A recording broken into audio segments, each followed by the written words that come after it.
Hi, this video is the art of hair transplant restoration surgery on a client who has a receding hairline and corner, and his right temple gone back a little bit more than the left hand side. I'll go today to do at least 1500, no, actually 1750, roughly around there, give or take. We'll be harvesting using the FUE method. This client is actually Italian and has nice black wavy hair, and so as you know, FUE method is very difficult. So with straight hair is already difficult to begin with, so guess what? The wavy hair is, the root is wavy too. So where the hair exits, the root could be lie to left or right, any position, so it can be twisted at the angle, so it's not just left from right, and you know how it curves like a twist.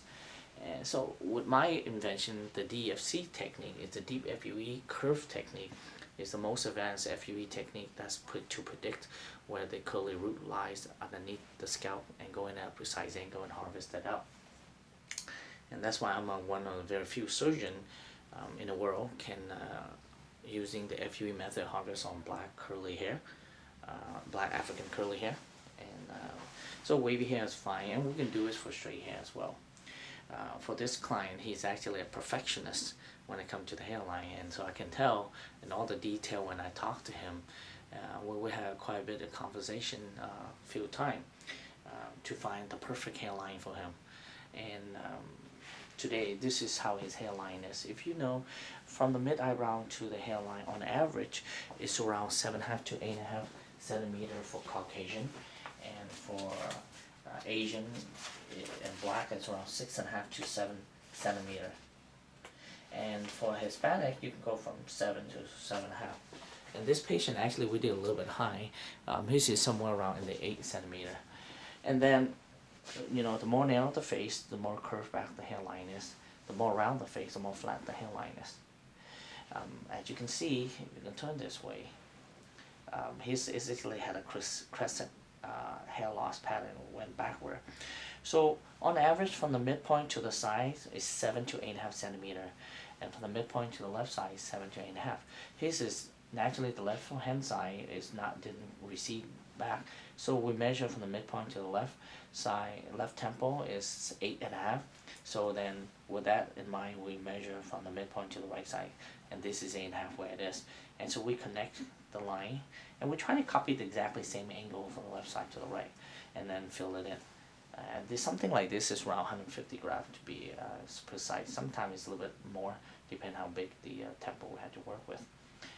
Once we get the shape down, and we did the measurement, and you know, you got to be very precise, and we try to be as close as we can. However, as you know, if we split the face in half, the right side and the left side are not going to be exactly even.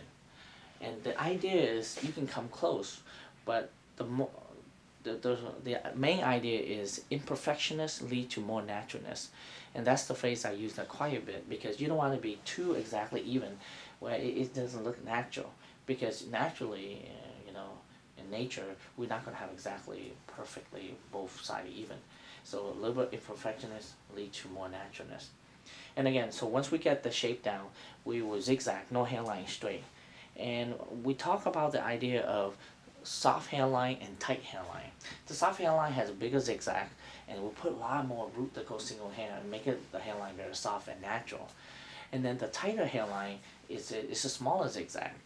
And with the tighter hairline, a lot of people want a more wow factor, more very sharp looking. A lot of celebrity, a lot of people, they like that because it really really enhance the face. However, some people are not comfortable with that type of hairline. Again, tight hairline, soft hairline is both going to be natural. I'm not going to give you a straight hairline. And then most often than not, people choose in between, and that's okay.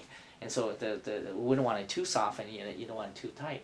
And so you can have somewhere in the medium, in the midpoint, and that's why we opt for this client. And so, and then once we get the shape down, we would transplant at a very precise angle, start on 35, 45 in the front, increase when you go backward, and changes when you go a different direction. For the temple, it's more flat against the skin and backward. And then we try and use all baby hair on the temple as much as we could. And so that's where we at. And then not only precise angle is important, selection of hair grafts is important. We transplant rows and rows, single hair graft in the front to make the hairline look soft, and then followed by root to grow 2 hair, 3 hair, and 4 hair in the back for bulk and volume. The goal in the back is not softness, but the goal in the back is for volume and density, so we use larger root. And of course we would do the dense packing and try and get dense pack as much hair we can without killing the graft. And I'm very excited for this client because I know that his look gonna change drastically. I was joking with him about my other client where I'm making that other client to Ricky Martin, so I gotta figure out a celebrity name for him.